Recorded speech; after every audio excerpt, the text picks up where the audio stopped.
कि जी हमसे वो हाई टेक्नोलॉजी, फिर एग्रीकल्चर में टेक्नोलॉजी, फिर हमें ये डर है कि जब भी भारत से हमारी कॉन्फ्रंटेशन होती है वो हमें ये डर होता है कि ये उनके साथ मिलके वो हमला ही करेंगे। अगर इसके साथ साथ मुझे ये भी बताइएगा कि क्या पाकिस्तान को आप समझते हैं कि इजराइल को बतौर रियासत तस्लीम कर लेना चाहिए, कबूल कर लेना चाहिए?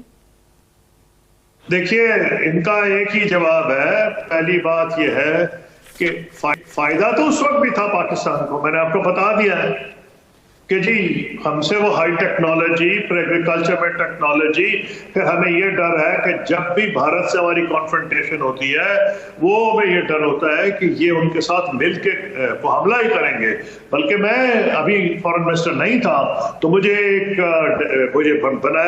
भेजा गया था जब इंडिया ने न्यूक्लियर अपने टेस्ट किए और मुझे बताया गया था कि इजराइल और इंडिया मिलके पाकिस्तान के न्यूक्लियर एसेट्स पे हमला करने का प्लान बना रहे हैं। और मैंने जाके पेरिस में उनकी गवर्नमेंट को बता दिया था, क्योंकि पेरिस उस वक्त पेरिस में मौजूद था और क्योंकि फ्रांस P5 का यानी सिक्योरिटी काउंसिल का मेंबर है, तो मैंने फ्रांस को बताया था कि अगर आपने ये किया, बता दें आप इजराइल को और इंडिया को कि हमारे हवाई जहाज F-16 जमीन पे नहीं आएंगे। 5-6 दिन से वो हवा में है, एक खत्म होता है उसका ईंधन, उसका तेल, तो दूसरा उड़ जाता है।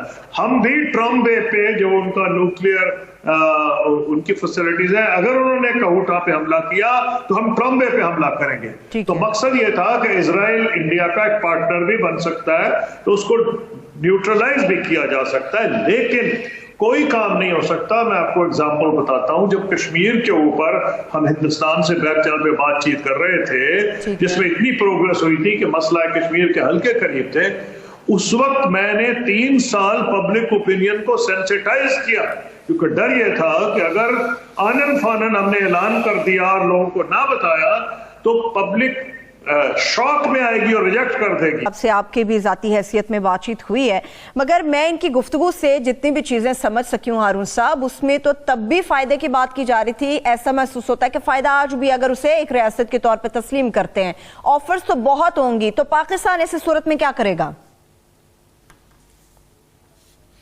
गुजारिश ये है कि उस वक्त भी वो धोखा दे रहे थे, अब भी धोखा दे रहे हैं। वो गजा से फौज हटा ली थी, तो फिर वो गजा में फौज वापस क्यों भेज दी और वहां क्यों अपना आबादी बसा रहे हैं, बस्तियां बसा रहे हैं? और ये पाकिस्तानी इशराफिया को टेम्पटेशन होती है, बार बार होती है। सिर्फ यही नहीं, जनरल मुशर्रफ तस्लीम करने पे आमादा थे पूरी तरह।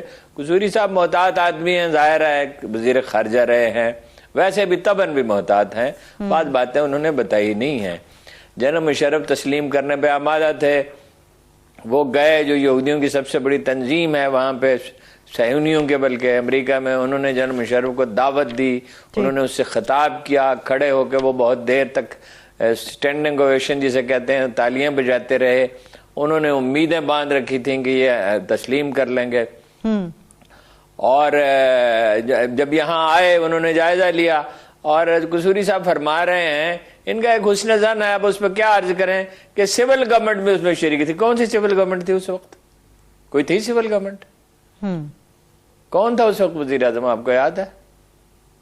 वो एक साहब जो बैंकर थे, जिनको लोग, जिनका नाम भी भूल चुके, मुझे भी नहीं याद आ रहा।